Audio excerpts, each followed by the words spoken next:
lo último que hicimos fue la cuestión de los demostrativos.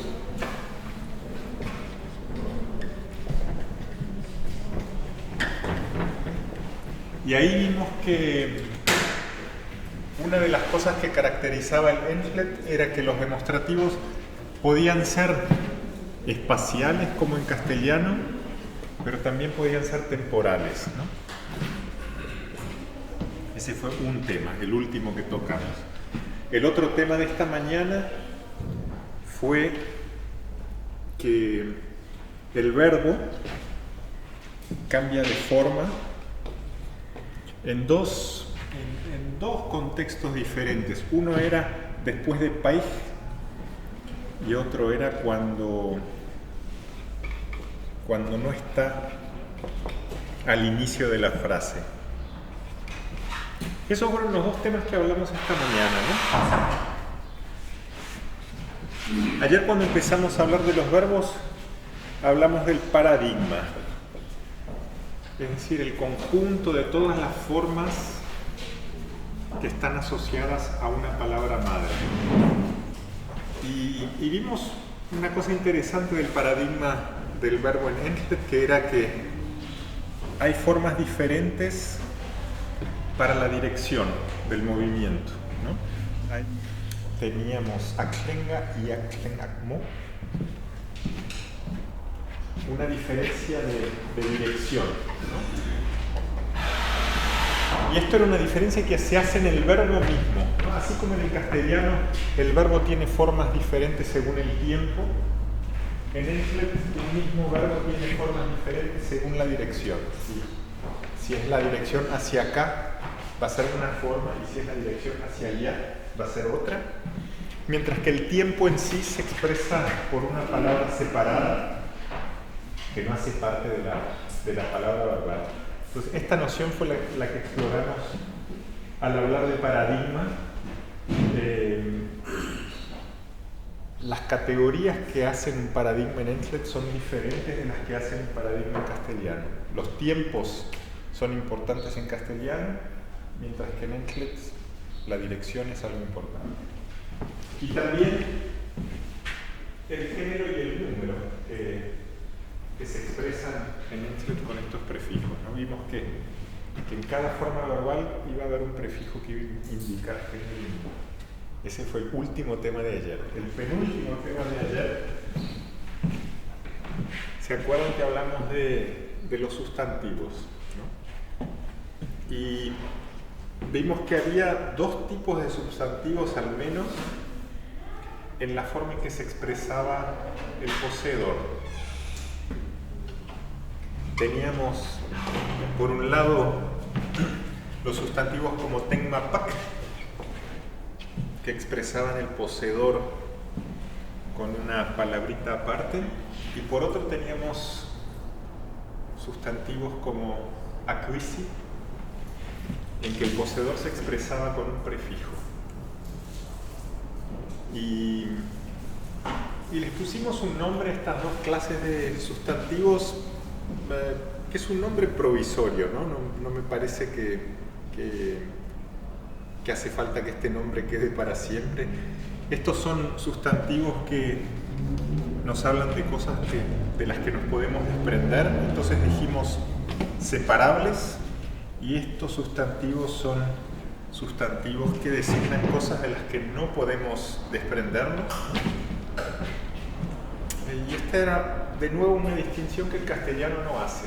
En castellano todo se posee de la misma manera. Puede ser mi brazo, mi nombre, mi canto, mi casa, mi perro, todo igual. Mientras que en Endlet algunas de estas cosas, las que son separables, se van a poseer de esta forma, mientras que aquellas que son inseparables se van a poseer de otra.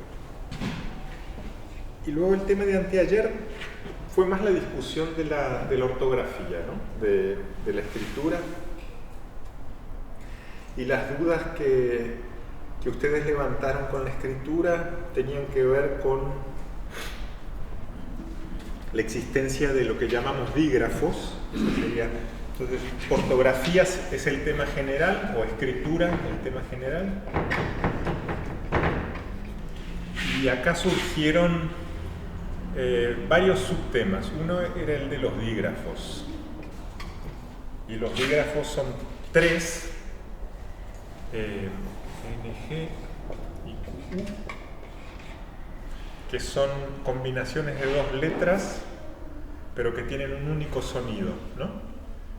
Y creo que el problema que estos generan es que uno se pregunta, bueno, ¿pronuncio cada letra por separado o las pronuncio juntas? En Entlet no hay ninguna duda que se tienen que pronunciar juntas porque la H no aparece sola, la G tampoco aparece sola y acá ninguna de estas dos letras aparecen solas, ¿no? Siempre aparecen juntos, la H siempre con la L, la G siempre con la N y la Q y la U siempre juntas. No aparecen en otro uso más que cuando son parte de un dígrafo.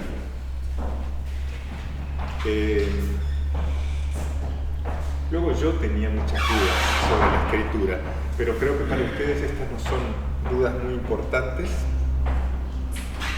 que tienen que ver con representar las vocales largas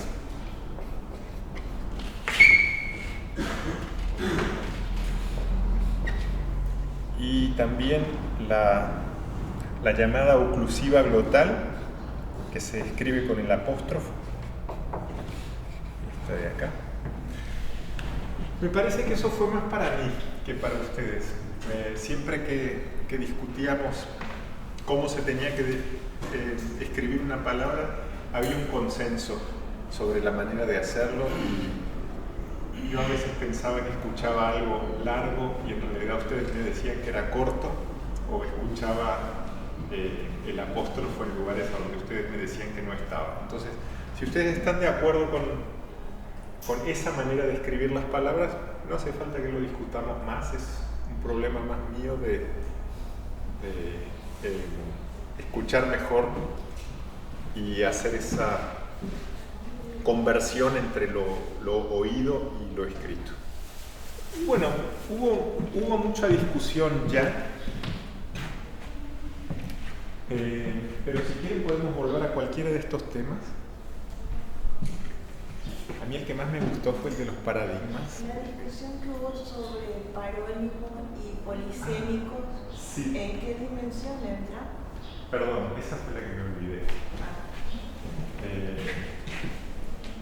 Creo que fue algo que fue como el inicio, cuando el inicio del día de ayer. Sí, que dio pauta para los sustantivos. Exacto. Porque eran las palabras que tienen una diferencia, pero que significan lo mismo. Eran que hablábamos de parón y que entendí que en nuestro idioma entre una palabra puede tener varios significados según dónde se use y cómo se use. Sí. ¿Verdad? Y también el género, ¿verdad? ¿Quién lo usa? Eso también varía mucho. O sea, con quién hablo y cuándo uso y con quién uso. Es como que marcaba mucho el significado de la palabra y el lugar. El primer día yo les dije, bueno, busquemos pares mínimos, ¿no? ¿Qué es un par mínimo? Bueno, es una palabra, es un par de palabras, son dos palabras que son igualitas excepto por una pequeña diferencia, ¿no? Y es algo que los lingüistas usan mucho para tratar de descubrir cuáles son los sonidos importantes en la lengua. Entonces, por ejemplo, ahí fue que hablé de la palabra pantalla, que pantalla puede tener varios sonidos en el lugar de la L, pero estos sonidos no producen una diferencia de sentido, producen una diferencia de región de origen del hablante, o representan una diferencia de región de origen del hablante, pero no una diferencia de significado. Mientras que tal vez otra diferencia que podría parecer igual de pequeña, como por ejemplo entre caro y carro, es una diferencia significativa porque una es un sentido y otra es otro. Y de ahí, de los pares mínimos, pasamos a esta idea de los parónimos. Parónimos, homónimos y palabras polisémicas. Sí. ¿Quieren pensar un ratito y decirme si hay algo que quisieran que veamos de nuevo? ¿O pasamos a algo nuevo?